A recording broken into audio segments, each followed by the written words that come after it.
Hi guys, it's Chloe and welcome back to my channel. But Saturday, October 25th, 2025 is Spina Bifida Awareness Day, and the whole month of October has been Spina Bifida Awareness Month.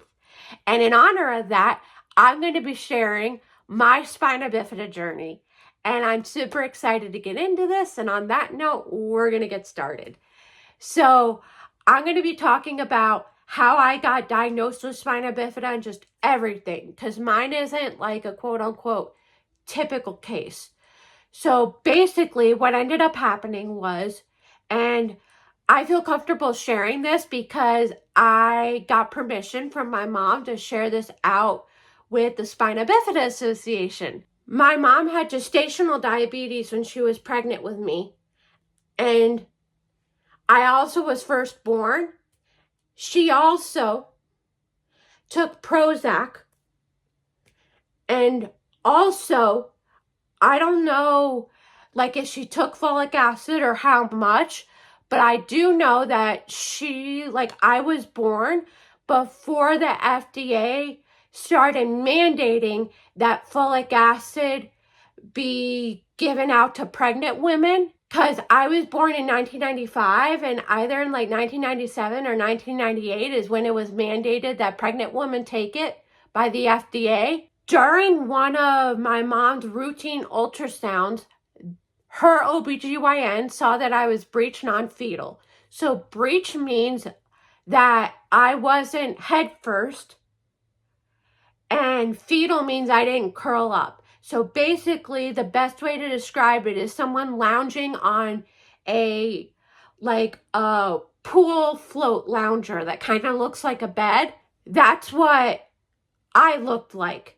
I was just like this. They did a bunch of tests, including an amniocentesis. So an amniocentesis is when they take a really long needle and they stick it through the mother's stomach and then into the womb to gain a little bit of amniotic fluid. And then they test the fluid for birth defects like spina bifida, Down syndrome, etc. And they tested it, and it ticked high for a neural tube defect, which is exactly what spina bifida is. So they did a bunch of in-depth ultrasounds but couldn't find anything. And afterwards, the doctor was like, okay, we can't find anything. However, you need to schedule a C-section in order to have this baby. My mom's like, okay, how about, November 15th? That's my husband's dad's birthday, and it would make a really nice birthday present. And he goes, no, you can't do that. I'm getting my teeth cleaned. And I was listening, and I ended up being born on his birthday. And yes, my mom's OBGYN did miss his appointment for getting his teeth cleaned.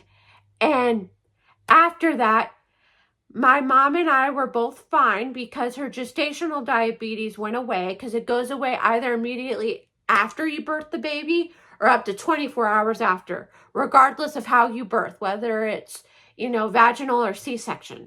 And I was fine as far as they could tell. However, the whole hospital had to go on lockdown, which, if you want me to do a more detailed story about that, feel free to yeet something in the comments and I will do that, but I'm just going to do a brush over. But basically what ended up happening was a nurse that wasn't assigned to my mom took me out of my bassinet to get a test done, and apparently you're not allowed to do that, so they had to put the whole hospital on lockdown because of that. And then after I was found, the whole hospital was brought back up out of their lockdown. And then my mom and I were sent home. But my mom knew right away that something wasn't right, because I literally did nothing. Like, obviously I breathed and stuff, but I didn't meet any milestones, and I didn't speak. Or if I did, it was only like, mama, dada, nothing like big or anything for my age. Another thing is that I struggled with constipation, and it was very like painful for me to poop, and it still is to this day. That's another like hallmark factor.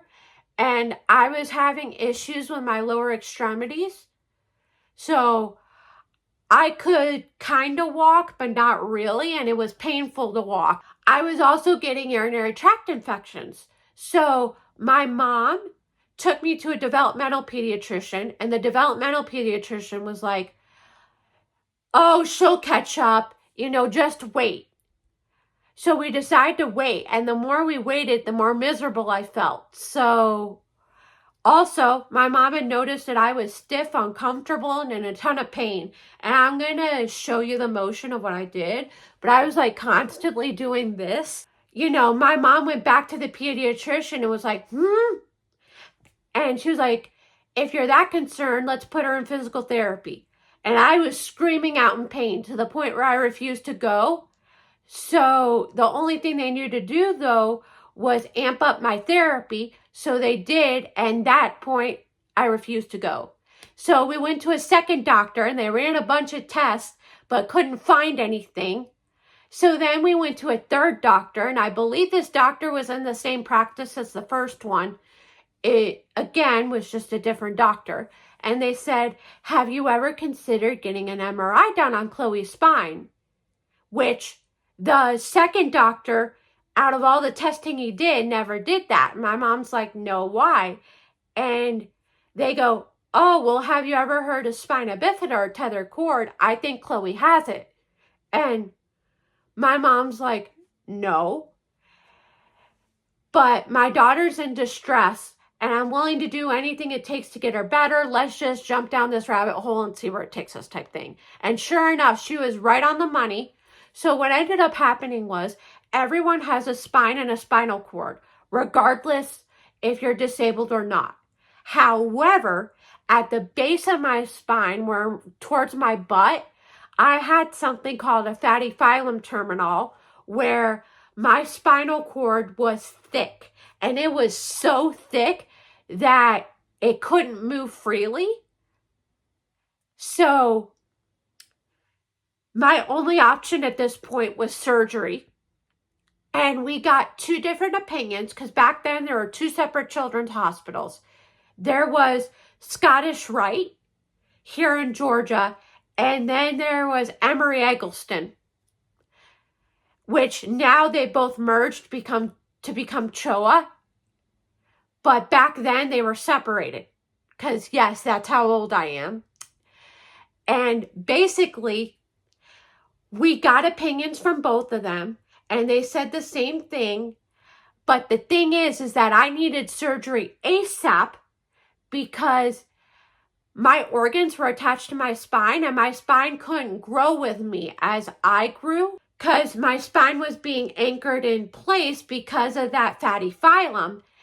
And again, your organs are attached to your spine, and if those can't grow with you and be in the right places, they'll start shutting down on you and you die. And they were concerned, especially because I was 2.5 and I didn't get surgery for it yet. And I had gotten done physical therapy, which worsens it.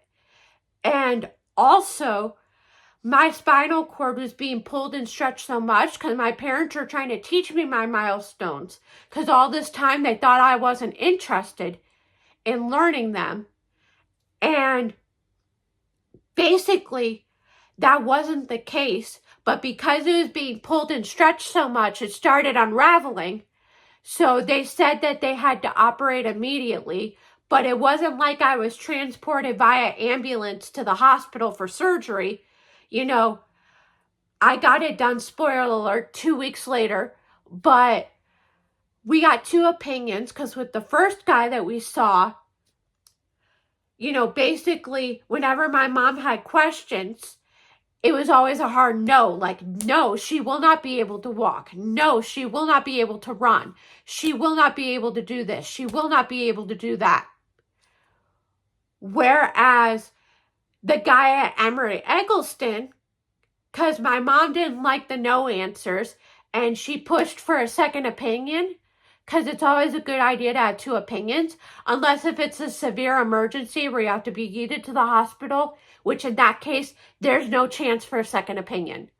But she pushed for one, and he said basically the same thing, but whenever my mom had questions, it was always a we'll see instead of a hard no. I get the fact that they can't say yes for legal reasons, but we'll see is a lot better than a hard no.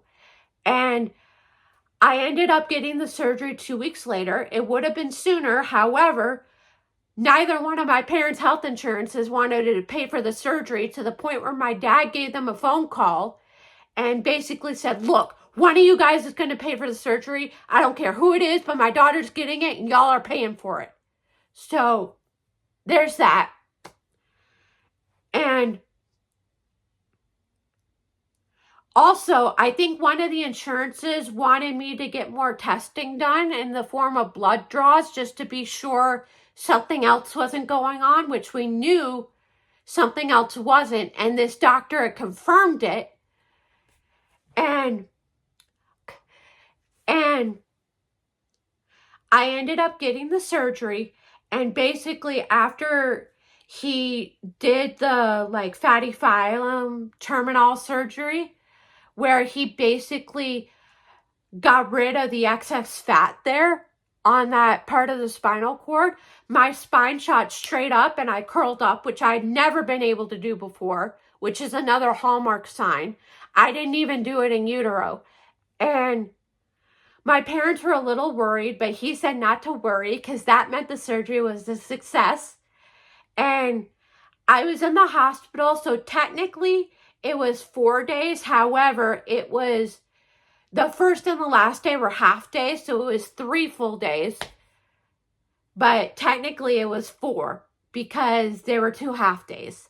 But I combined them both in this case. So do whatever you want with that. Sue me, but do whatever.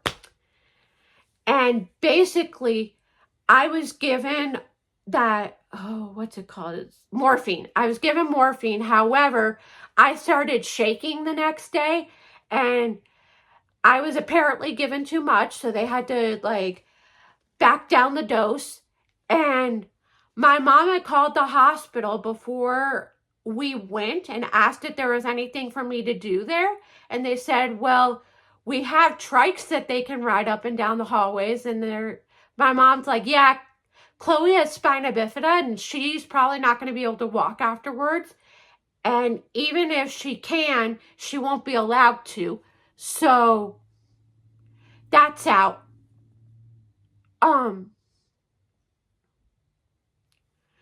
And she said, well, yes, I am that old, but we just got VCR players installed. And my mom brought a bunch of not sponsored Barney tapes. And apparently she threw Barney on, and a bunch of kids came into my room and started watching Barney. And they would stop their trikes and they'd go in there and watch. And the parents were freaking out. And my mom's like, it's okay. They're allowed to be in here, blah, blah, blah. And I don't know what room, floor I was on, because I don't know if they had different floors for different conditions, because now they do. They have, the ICU, they have a neurology floor, stuff like that. But I was not put in the PACU or the PICU or the ICU. I was just taken to general. And physical therapy tried to come in, because they typically come in, because you're supposed to lay flat on your back it used to be 72 hours, but I think they changed it now. And then afterwards, a physical therapist is supposed to come in and they're supposed to try to get you up out of your bed, etc. But apparently they weren't able to do that with me because I was so distressed from everything that I had been through that I couldn't sleep, and they finally were able to get me to sleep. So I finally went to sleep, and she didn't come in, and they just discharged me without, the PT actually working with me. And then afterwards, I had a follow-up appointment within a couple of weeks, and I was doing really well. and they recommended that I do aqua therapy because I love swimming so much. However, there wasn't an aquatic therapy place near me, and they just yeeted me into physical therapy, and I got done physical therapy. I also did occupational therapy because they said one of the things that can happen is my hand would get tired when I write, color, and cut, but you can't identify that stuff really until kindergarten. And we didn't think I'd have the issue because I was able to walk, even though they said I wasn't able to. So, but then they later found out that, I had the issue when I entered kindergarten. So I was yeeted into occupational therapy for that. But aside from that, when I got done physical therapy, we found out I was able to walk, but with difficulty. But I was not given any mobility aids like I should have. So I wasn't given like a wheelchair like I have now. No foot orthotics. They just recommended high arch shoes and a good mattress for me to sleep on. And they also, like, I don't have AFOs or a cane or anything like that. None of that. So now I have all those devices that I should have had as a kid. And that's it. That's my whole Spina Bifida Awareness Month story. If you have one, feel free to yeet it into the comments. And bye.